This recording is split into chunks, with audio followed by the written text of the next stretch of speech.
Hello and welcome to the Market Lens. As usual, I'm joined by Cliff Walsh, our Chief Investment Officer. If you've missed any previous episodes, please check them out on YouTube or the Studio 454 video library. I can't believe it, but Labor Day is almost here and I'm going to have to start putting away my white clothes. It's crazy how quickly the summer went by, but I hope everyone was able to enjoy it. We're going to do something a little bit different this Market Lens. We're coming up on 6 months since the launch of the show, and I thought it would be interesting to take a look back at some of your previous recommendations. We'll then see how they played out, and we'll give you a chance to either double down or revise your thoughts. Sound good? Uh-oh. Seriously though, I think it'll be okay. Let's do this. We kicked off the lens by talking about inflation, so let's go there briefly. You said inflation was temporary. The 5-year break-even inflation rate was about 2.5% in February. Give us an update. It's about the same. I call this one too early to tell. I expect it to play out in the coming few months as supply shock constraints catch up to demand, and maybe even with demand falling off somewhat. The consumer is definitely pulling back on the margin. While the headline CPI data still looks pretty high, driven by crazy lockdown comparisons and supply friction, core goods inflation recently came in below expectations. I think we're on the verge of seeing a significant easing in the next few months. Too early to tell, but still highly convicted in this view, although it is becoming clearer, especially with the massive commodity pullback we've seen.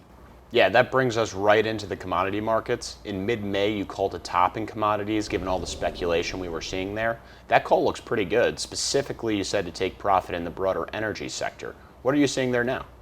We hit that almost perfectly. The CRB Metals Index is down more than 15% since the peak on May 10th. Remarkably, lumber prices are down over 60% from their surging peak. As far as looking forward, certainly some froth has been taken out of prices. I still think there's room for more of a pullback, both fundamentally as supply constraints ease, and technically, we'll probably see some medium-term momentum trend followers jump on the weakness. I have no conviction to go long commodities right now. I think we're in the midst of a bigger trend down. The energy sector call has performed about the same as the broader commodity index. The markets have had little positive reaction to the conflict in the Middle East. I think that points to how one-sided the markets were and that there was a lot of froth in the price relative to the existing economic picture. Unfortunately, one commodity that has not joined the significant pullback, bacon, as of July CPI report, still up 11%, down only 2% from its peak. Yeah, as some already know, we love our bacon here at the Lens. We're rooting for a pullback to be able to enter the hog trade at lower levels. But it's not going to stop us. It's the one trade I never change my mind on. Always long bacon. Bacon buy and hold? I like it. Getting serious again though, Fed rate hike expectations. You said no rate hikes in 2022. Obviously, we won't know until it happens, but perhaps the futures market can give us some indication as to how that recommendation is going since the early July call.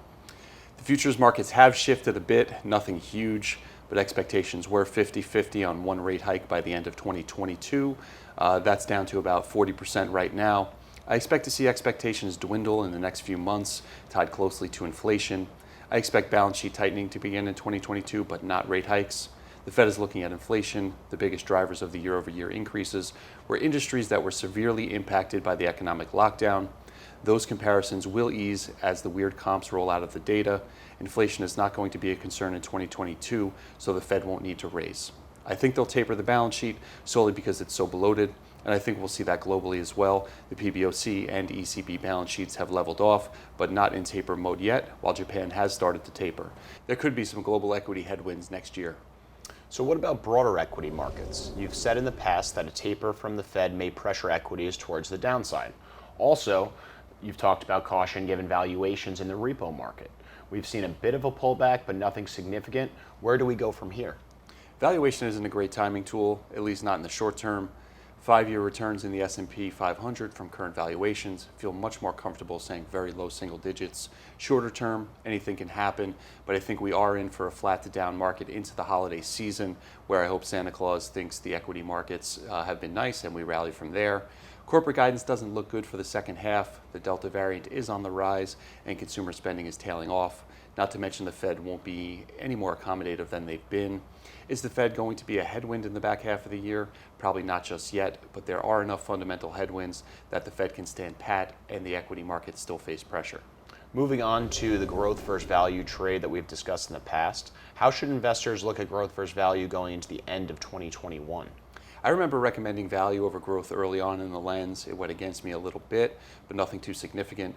My more recent recommendation for growth over value has worked, and I would expect it to continue to work as economic growth becomes more scarce and secular growers attract investor attention. Interesting. What about the 10-year Treasury? You've been bullish since late in the first quarter. It's been a solid trade. We've recommended it several times after the big sell-off early in the year, all of them at higher yields than current yields. I still think there's room to go based on all the topics we've discussed. A pullback in the commodity prices and easing inflation concerns, equity market valuations and fundamental headwinds, cautious corporate outlooks and weakening consumer spending, Fed tapering potential. I still think we could see another quarter point down in yields, touching close to 1%, probably at the height of risk-off sentiment. It's going to be an interesting 4 months into the year end. At least that's how I see things. Thank you, Cliff. I always love checking in on your outlook for the financial markets, and I'm looking forward to checking in on these expectations again in 6 months or so.